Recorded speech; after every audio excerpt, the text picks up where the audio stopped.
Sir నమస్కారం sir. నమస్తే అండి.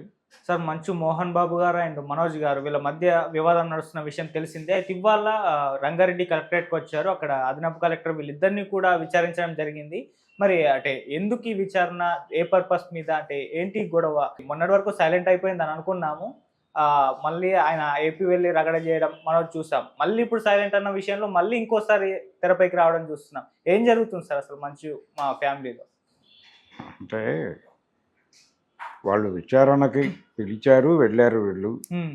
విచారణకి ఎందుకు పిలిచారు? వీళ్ళే కేసులు పెట్టుకున్నారు. ఓకే. వీళ్ళే కేసులు పెట్టుకున్నారు. అలాగే ఈ మధ్య కాలంలో ఆయన కలెక్టరేట్‌కి ఒక లెటర్ రాసాడు మోహన్ బాబు గారు. హ్మ్. సీనియర్ సిటిజన్ పద్ధతిలో ఒక సీనియర్ సిటిజన్‌గా నాకు ఒక టెక్నికల్ ప్రాబ్లమ్ ఉంది.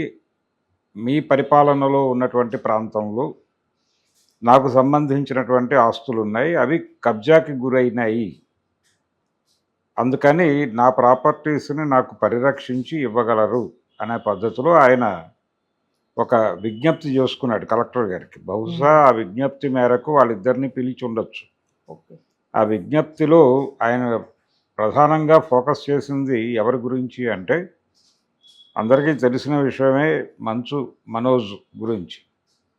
ఆయన ఆ ఇంట్లో ఉండటం అనేది మోహన్ బాబు గారికి ఇష్టం లేదు అనేది ఎస్టాబ్లిష్ అయింది. ఆ లెటర్ ఎప్పుడైతే ఆయన కలెక్టరేట్‌కి పంపించాడో ఆ క్షణమే ఎస్టాబ్లిష్ అయింది. ఓకే. ఆ మేరకు ప్రపంచం అంతా మాట్లాడుకుంది. ఆయన కూడా మాట్లాడాడు. మనోజ్ కూడా అక్నాలెడ్జ్ చేశాడు దీన్ని తన గురించే. హ్మ్. కాబట్టి రెండోది దీనికంటే ముందు జరిగినటువంటి ఆ జల్పల్లి ఫామ్ హౌస్‌లో జరిగినటువంటి మేజర్ వివాదం తర్వాత పోలీస్ కమిషనర్ గారు కూడా పిలిచి వారితో మాట్లాడటం జరిగింది. అలాగే నిజానికి ఒక దశలో ఈయన విచారణకు వెళ్ళని పరిస్థితి, హాస్పిటల్‌లో జాయిన్ అయ్యారు. మళ్ళీ మాట్లాడారు. ఇలా నడుస్తోంది ఆ గొడవ. అలాగే వాళ్ళ కాలేజ్ దగ్గరికి ఆయన వచ్చినప్పుడు అక్కడ తిరుపతిలో ఎలో చేయలేదు. ఎలో చేయకపోవడం వలన అక్కడ ఒక గొడవ అయింది. తర్వాత ఆయన మీద వాళ్ళు అభియోగాలు మోపారు. ఈ నేపథ్యంలో ఒక ఘర్షణ జరుగుతోంది వారి మధ్య. హ్మ్. ఆయన ఓపెన్‌గా మీడియా ముందు మాట్లాడేస్తున్నాడు మనోజ్. వీళ్ళు గుంభనగా ఉంటున్నారు. వ్యవహారం వీళ్ళు చేస్తున్నారు, మాటలు ఆయన మాట్లాడుతున్నాడు. హ్మ్. ఈ పరిస్థితి చూస్తే వాళ్ళ మధ్య ఘర్షణ ఉందనే విషయం ఎవరికైనా అర్థమవుతుంది. ఓకే. ఇందులో దాపరికాలు ఏం లేవు. ఇందులో దాచి ఉంచాలని వాళ్ళు అనుకోవటం లేదు, ప్రపంచం కూడా అనుకోవటం లేదు. హ్మ్. ఓపెన్‌గానే నడుస్తోంది అంతా. చాలామందిలో ఫ్రేమ్ అయినటువంటి ఒపీనియన్ ఏంటంటే, ఈ జరుగుతున్న ఇన్సిడెంట్స్ నుంచి మనోజ్ అన్యాయం అవుతున్నాడు అనే ఒక సింపతి అయితే అతనికి గెయిన్ అయింది. రెండోది, ఆయన ఓపెన్‌గా మాట్లాడుతున్నాడు. ఓపెన్‌గా ఈ విషయాలు మాట్లాడటానికి తిరస్కరిస్తున్నటువంటి మంచు విష్ణు గారు, హ్మ్. మా ఫ్యామిలీ విషయాలు ప్రపంచానికి ఎందుకంత క్యూరియాసిటీ, మీడియా ఎందుకంత క్యూరియస్‌గా ఉంటుంది మా పట్ల అని చెప్పి ఆయన, మా ఫ్యామిలీ ఏ ఫ్యామిలీలో లేవు ఇలాంటి గొడవలు, వాళ్ళు పరిష్కరించుకోవట్లేదా, మేము పరిష్కరించుకుంటాం, ఎందుకంత కెమెరా కన్నేసుకుని మా మీదకి వస్తున్నారు అని ఆయన చాలా సీరియస్గా ఎలిగేషన్ మీడియా మీద చేశాడు. చేసి ఆయనే ప్రపంచం ముందు ట్వీట్లు చేయటం మొదలుపెట్టాడు. ట్వీట్లు చేయటం ద్వారా అంటే సోషల్ మీడియాలో ట్వీట్లు చేయటం అంటే ప్రపంచం ముందు విషయాన్ని పెట్టడమే. ఆ పని మీరు చేశారు. మీరు అలో చేశారు ప్రపంచాన్ని. అలో చేసిన తర్వాత ప్రపంచం ఆ విండో నుంచి ప్రవేశిస్తుంది. అది మీకు ముందు తెలియాలి కదా. ఇప్పుడు కూడా ఆయన అదే మాట్లాడతాడు, మా ఇంటి విషయాలు మీకెందుకు అని. రోడ్డు మీదకి వచ్చిన తర్వాత ఎవరైనా మాట్లాడతాడు. మీరు ఇంట్లో సెటిల్ చేసుకుని ఉంటే ఎవరు మాట్లాడేవాళ్ళు కాదు కదా. తలుపులు వేసుకుని మీరే సెటిల్ చేసుకుంటే, ఇప్పటికీ అదే కోరుకుంటున్నారు అందరూ.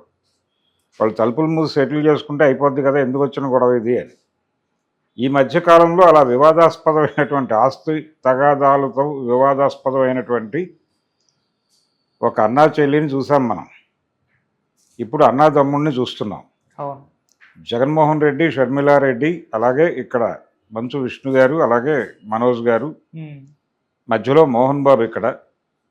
అక్కడేమో మధ్యలో ఎవరు అనేది ఒక ప్రశ్న. విజయలక్ష్మి గారు ఉన్నారు అక్కడ. విజయలక్ష్మి గారికి అక్కడ మాట్లాడే పరిస్థితి లేదు. ఆవిడ్ని వారి కంట్రోల్లో ఉన్నారని చెప్తున్నారు, కానీ అక్కడేమో ఏమీ లేదు. ఇక్కడ కూడా మోహన్ బాబు గారు విష్ణు గారి కంట్రోల్లో ఉన్నారని చెప్తున్నారు. ఆయన అటే ఉన్నట్టు కనిపిస్తున్నాడు. మేబీ ఆయన మనసులో మనోజ్ పట్ల ఒక సాఫ్ట్ కార్నర్ ఉండే అవకాశం ఉందని నేనైతే అనుకుంటున్నాను. ఉమ్, ఎందుకంటే భోగి రోజు ఆయన ముందుకు ఒక ప్రశ్న వచ్చింది. మనోజ్ రాలేదండి అని ఎవరో అడిగితే ఆయన రమ్మని పిలిచాం కానీ తనే రాలేదు అని చెప్పి అన్నాడు. ఆ తర్వాత రోజు ఆయన వచ్చినప్పుడు లోపలికి అలౌ చేయలేదు, అది వేరే గొడవ. ఉమ్, కానీ ఇమ్మీడియట్ రియాక్షన్ అయితే పాజిటివ్గానే ఉంది ఆయన. సో ఆయనలో ఎక్కడో సమ్ ఉంది, అలా నడుస్తోంది వాళ్ళ కుటుంబ గొడవ. బహుశా సినిమా రిలీజ్ దగ్గర పడుతోంది, రేపు ఏప్రిల్ మంత్ ఎండింగ్లో సినిమా రిలీజ్ ఉంది. అవును. కాబట్టి ఈలోపు ఈ విషయాలు సార్ట్అవుట్ చేసుకోవాలి అనే ఉద్దేశంతో వాళ్ళు ఉండొచ్చు. తిరుపతి గొడవ తర్వాత మళ్ళీ ఎక్కడా వాళ్ళు ఓపెన్ డిబేట్స్లోకి వెళ్ళలేదు ఆ ట్వీట్ వార్ తర్వాత. ఉమ్, ఆ ట్వీట్ వార్ తర్వాత ఇక్కడ కలెక్టర్ ఆఫీస్లో ఇచ్చిన పిటిషన్ మేరకు మనోజ్ రియాక్ట్ అయ్యారు తప్ప వీళ్ళెవరూ మాట్లాడలేదు. ఈ రోజున విచారణ హాజరై అక్కడ ఏదో ఒక కంక్లూడింగ్ ప్రోగ్రామ్ ఏదో జరిగి ఉంటుంది. అది అయిపోయిన తర్వాత మేబీ ఇంకా మీడియా ముందుకు రారు వాళ్ళు.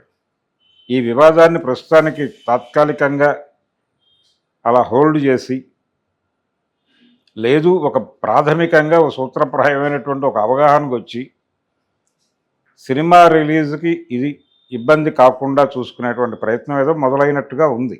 ఉమ్, ఇప్పటివరకు జరిగింది ప్రమోషనల్ యాక్టివిటీ కింద భావించి ఓకే.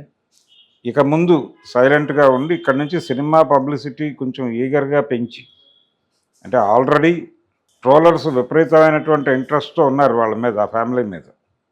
ఆయనే 2-3 సందర్భాల్లో మాట్లాడాడు మంచు విష్ణు, ఎందుకు ట్రోలర్స్ మమ్మల్ని టార్గెట్ చేస్తున్నారో అర్థం కావటం లేదు అని. ట్రోలర్స్ మాత్రమే కాదు, సోషల్ మీడియాలో అన్ని ప్లాట్ఫామ్స్ మీద కొంత నెగిటివిటీ స్ప్రెడ్ అయి ఉంది ఆ ఫ్యామిలీ మీద.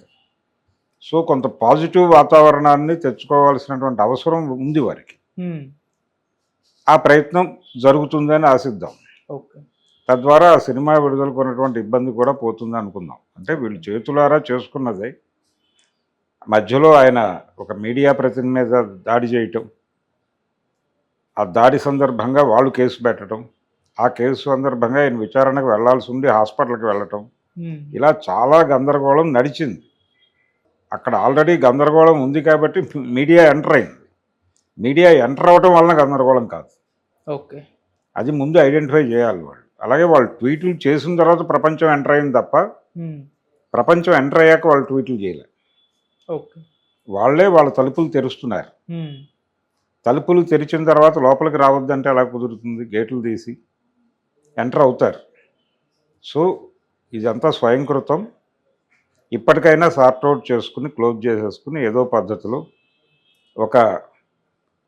ఎవరికి అన్యాయం జరగని పద్ధతిలో ఒక జడ్జిమెంట్ ఆయనే తీసుకుని, పెదరాయుడిగా ఆయనే బాధ్యత తీసుకుని ఒక జడ్జిమెంట్ చెప్పేసుకుని ఈ గొడవలకి ఫుల్ స్టాప్ పెట్టేస్తే సినిమా రిలీజ్ మీద కాన్సన్ట్రేట్ చేసుకోవచ్చు.